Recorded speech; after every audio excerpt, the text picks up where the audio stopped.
Number 1. The CIA ships in the drugs. The Central Intelligence Agency, the most well-known branch of America's shadowy intelligence community, features in a number of popular conspiracy theories. One of the theories about the CIA's dirty dealings that has been around for decades is that the agency helps bring illegal drugs into the United States. But this isn't just a theory.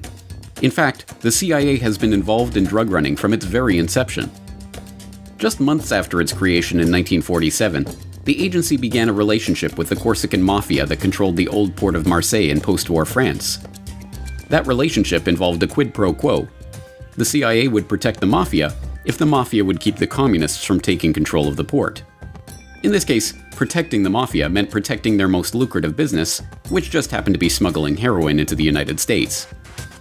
This French connection thrived for decades, with the majority of the heroin in the US in the post-war period coming via France under the watchful eye of the CIA.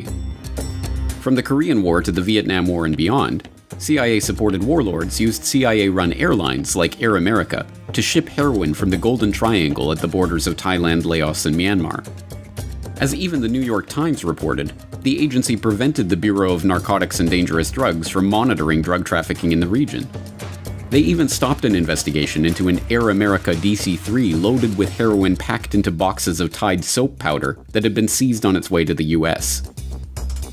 In the 1980s, yet more agency involvement in drug smuggling rings came to light.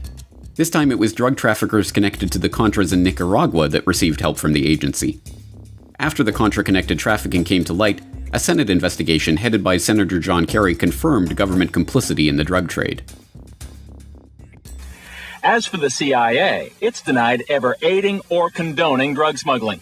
Reports were reaching the highest councils of our government, in the White House and in the Justice Department. There is no question of that. I can document that. The White House and Justice Department disputed Kerry's report at the time, but he still believes some government officials turned a blind eye towards drug dealing in the mid-1980s, after the time at the heart of Gary Webb's stories.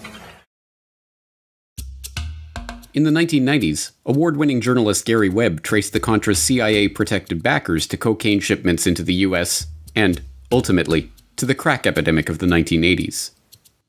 Stories of CIA drug running continue to be covered up almost as quickly as they are exposed. From the CIA Beach 200 that was apprehended in Nicaragua with 1,100 kilos of cocaine, to the crash of a Grumman Gulfstream II that had been used for CIA rendition flights that was carrying 3.3 tons of Colombian cocaine. Then there's the CIA's relationship with Afghan drug warlord Ahmed Wali Karzai in Afghanistan, and the admission that the Sinaloa cartel was aided by US agencies, and the recent confession that famed Colombian drug king Pablo Escobar worked for the CIA. At this point, the fact that the Central Intelligence Agency has facilitated drug running into the United States is one of the worst-kept secrets in history. I will tell you, Director Deutsch, as a former Los Angeles police narcotics detective, that the agency has dealt drugs throughout this country for a long time.